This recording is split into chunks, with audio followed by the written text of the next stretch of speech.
안녕하세요, 여러분. 혹시 계속 변하는 금융 데이터, 이 안에서 어떤 숨겨진 패턴을 찾아낼 수 있다면 어떨까? 이런 생각해 보신 적 있으세요? 오늘 우리가 할 얘기가 바로 그거예요. 이 혼돈 속에서 질서를 찾아내는 아주 특별한 도구, 프랙탈 지표에 대해서 한번 쉽고 재밌게 파헤쳐 보려고 합니다. 자, 화면 한번 보실까요? 한쪽엔 정말 아름다운 눈송이가 있고 다른 한쪽엔 복잡한 주식시장이 있어요. 와, 이 둘이 도대체 무슨 상관이 있을까 싶죠? 근데 만약에요, 이 전혀 달라 보이는 둘 사이에 정말 놀라운 공통점이 숨어 있다면 어떨까요? 바로 그게 오늘 이야기의 핵심입니다. 오늘은 이렇게 5단계로 진행될 거예요. 먼저 자연의 숨겨진 패턴부터 시작해서 이게 어떻게 시장의 캔들 차트로 이어지는지, 그리고 그 유명한 5개 캔들의 규칙이 뭔지 알아볼 거고요. 이걸 또 코드로 직접 만들어 보고 마지막엔 이 혼돈 속에서 신호를 어떻게 읽어내는지까지 차근차근 따라오시면 됩니다. 자, 그럼 첫 번째 파트부터 시작해 볼까요? 자연의 숨겨진 패턴. 아니, 금융지표 얘기한다면서 웬 자연이냐고요? 근데요, 이 금융도구를 진짜 제대로 이해하려면 먼저 자연으로 눈을 돌려봐야 해요. 모든 것의 시작이 바로 이 자연의 원리 안에 있거든요. 프랙탈. 이게 뭐냐면요, 딱 한 단어로 말할 수 있어요. 바로 자기 유사성입니다. 이게 무슨 뜻이냐면 어떤 모양의 아주 작은 조각을 떼서 확대해 봐도 원래 그 전체 모양이랑 똑같은 패턴이 계속 반복된다는 거예요.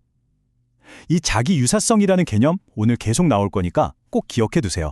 정말 중요합니다. 사실 이게 뭐 대단하고 어려운 개념이 아니에요. 우린 이미 프랙탈 구조 속에서 살고 있거든요. 한번 떠올려 보세요. 나무가 가지를 뻗는 모습, 또 구불구불한 해안선 모양, 겨울에 내리는 그 예쁜 눈 결정, 심지어 나뭇잎의 인맥까지도요. 이 모든 게 자연이 만든 프랙탈의 아주 좋은 예시들이죠.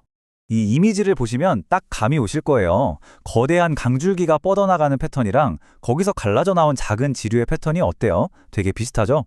이게 바로 자기 유사성이에요. 그런데 놀랍게도 주식시장도 그렇다는 겁니다.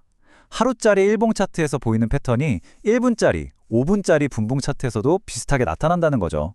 바로 이게 우리가 찾고 있던 자연과 시장의 연결고리입니다. 자, 그럼 이제 자연의 세계에서 금융시장, 그러니까 우리에게 익숙한 캔들 차트의 세계로 한번 넘어와 보겠습니다. 도대체 어떻게 이 자연의 논리가 트레이더들의 차트 위에서 아주 강력한 무기가 될 수 있는지 지금부터 살펴보시죠. 네, 바로 이겁니다. 핵심은 반복되는 패턴, 즉 자기 유사성이에요. 겉으로 보기엔 시장이 정말 제멋대로 완전 무작위로 움직이는 것 같잖아요. 하지만 그 혼돈 속에도 자연처럼 어떤 패턴이 계속 반복되고 있다는 거죠. 그리고 우리의 목표는 바로 그 패턴을 찾아내는 겁니다. 그래서 바로 이 원리를 이용해서 만들어진 게 뭐냐? 바로 프랙탈 지표입니다. 자연의 법칙을 이 금융 차트에 그대로 적용한 거예요. 그래서 지금 보시는 것처럼 시장의 흐름이 바뀔 수 있는 중요한 지점들, 이 변곡점들을 자동으로 딱딱 짚어주는 아주 강력한 도구라고 할 수 있죠. 이 지표를 만든 사람이 누구냐면 빌 윌리엄스라는 분인데요. 이분은 시장 심리학의 거의 개척자라고 불리는 분이에요. 빌 윌리엄스는 시장을 그냥 랜덤한 숫자의 움직임으로 보지 않았어요. 대신 카오스 이론을 적용해서 시장이 비록 혼란스러워 보여도 그 안에는 분명히 패턴이 숨어 있다고 생각했죠. 그리고 이 프랙탈 지표는 그가 만든 전체 트레이딩 시스템에서 아주 핵심적인 역할을 담당합니다. 자, 그래서 이 프랙탈 지표가 구체적으로 우리한테 뭘 해주냐? 아주 간단해요. 첫째, 단기적인 가격의 고점과 저점을 화살표로 딱 찍어서 보여줘요. 둘째, 추세가 혹시 바뀔 수도 있는 그런 지점을 눈으로 바로 확인할 수 있게 신호를 주죠. 그러니까 막 복잡하게 얽혀있는 가격 움직임을 아주 명확한 지지 저항 지점으로 단순하게 만들어주는 거예요. 자, 이제 아마 가장 궁금해하실 부분일 거예요.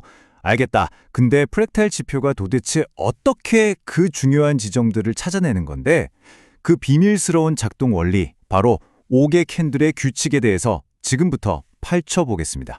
자, 화면을 보시면 딱 2가지 핵심 패턴이 나와 있죠. 왼쪽에 있는 게 상승 프랙탈, 그리고 오른쪽에 있는 게 하락 프랙탈입니다. 이름은 좀 어려워 보여도 괜찮아요. 이 2가지 모양만 딱 기억하시면 됩니다. 정말 간단한 규칙으로 이걸 찾아낼 수 있거든요. 규칙은요, 딱 이 3단계면 끝나요. 자, 첫 번째, 연속된 캔들 5개를 하나의 세트로 묶어서 보세요. 두 번째, 그 5개 중에서 항상 제일 가운데에 있는, 그러니까 세 번째 캔들에 집중하는 겁니다. 그리고 마지막 세 번째, 이 가운데 캔들을 양 옆에 있는 2개씩의 캔들과 비교만 하면 끝입니다. 어때요? 정말 간단하죠? 자, 상승 프랙탈은 뭐냐면요. 가운데 세 번째 캔들의 고점이 양옆에 있는 2개씩, 그러니까 총 4개의 캔들 고점보다 더 높을 때, 그때 성립되는 거예요. 이건 여기가 단기적인 저항선이 될 수 있겠구나 하는 신호로 볼 수 있고요. 반대로 하락 프랙탈은 가운데 캔들의 저점이 주변 4개 캔들의 저점보다 더 낮을 때, 그때 만들어집니다. 이건 여기가 지지선 역할을 할 수 있겠다는 의미가 되는 거죠. 자, 이제 이론은 충분히 배운 것 같네요. 그럼 이제 이 간단한 논리를 실제 파이썬 코드로 만들어서 우리 눈으로 직접 한번 확인해 볼 시간입니다. 지금부터 이 똑똑한 규칙이 어떻게 코드 속에서 살아 움직이게 되는지 한번 같이 살펴보시죠. 코딩이라고 해서 너무 겁먹으실 필요 없어요. 우리가 쓸 도구 상자는 이렇습니다.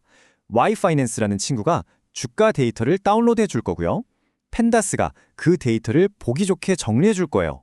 그리고 넘파이는 복잡한 숫자 계산을 도와주고 마지막으로 맷플랄리디 이 모든 결과를 아주 멋진 차트로 그려주는 역할을 할 겁니다. 네, 이 코드가 바로 이 알고리즘의 뇌라고 할 수 있어요. 뭐 복잡해 보이지만 사실 우리가 방금 배운 5개 캔들 규칙을 컴퓨터 언어로 그냥 그대로 옮겨놓은 거예요. 예를 들어 상승 프랙탈을 찾는다고 하면 컴퓨터한테 이렇게 시키는 거죠. 야, 캔들 5개씩 보면서 세 번째 캔들의 고점이 나머지 4개 고점보다 높은지 계속 확인해봐 하고요. 정말 직관적이고 간단한 논리입니다. 바로 이 그림이 그 과정을 아주 잘 보여주네요. 알고리즘이 마치 돋보기를 들고 데이터 위를 쭉 훑고 지나가는 것과 같아요. 5개 캔들이라는 크기의 돋보기를 한 칸씩 옮겨가면서 우리가 시킨 그 프랙탈 패턴이 맞는지 아닌지를 기계적으로 그리고 엄청나게 빠른 속도로 검사하는 거죠. 자, 드디어 마지막 단계, 결과를 확인할 시간입니다. 우리가 배운 이론과 방금 살펴본 코드가 만나서 과연 어떤 결과물을 만들어냈을지, 실제 차트 위에서 이 혼돈 속 신호들이 어떻게 나타나는지 그 흥미로운 결과를 지금 바로 확인해 보겠습니다. 와, 바로 이겁니다. 우리가 만든 코드를 실행한 최종 결과물이에요. 그냥 보기엔 복잡하기만 했던 캔들 차트 위에 어때요? 상승과 하락을 암시하는 작은 화살표들이 자동으로 딱딱 표시됐죠? 저기 위를 향한 화살표는 단기 저항을, 아래를 향한 화살표는 단기 지지를 의미합니다. 이제 우리는 시장의 잠재적인 전환점을 한눈에 파악할 수 있는 아주 강력한 무기를 손에 넣은 셈이죠. 자, 그런데 여기서 정말 중요한 점이 하나 있습니다. 이 프랙탈 신호가 정말 유용하긴 하지만 이것 하나만 보고 모든 걸 판단하면 절대 안 됩니다. 항상 다른 지표들과 함께 사용하는 게 좋아요. 예를 들어서 이동평균선을 같이 보거나 RSI나 MACD 같은 보조지표로 신호를 한 번 더 확인해 주는 거죠. 이렇게 하면 신호의 신뢰도를 아주 훨씬 더 높일 수 있습니다. 오늘 우리는 자연의 작은 패턴에서 시작해서 복잡한 금융시장을 분석하는 도구까지 만들어 봤습니다. 마지막으로 여러분께 이런 질문 하나를 던지면서 마무리하고 싶네요. 어쩌면 도무지 예측이 불가능해 보이는 이 시장의 움직임이라는 것도 결국은 자연의 법칙처럼 수많은 사람들의 심내가 모여서 만들어내는 하나의 거대한 프랙탈 패턴은 아닐까요? 한 번쯤 깊이 생각해 볼 만한 질문인 것 같습니다.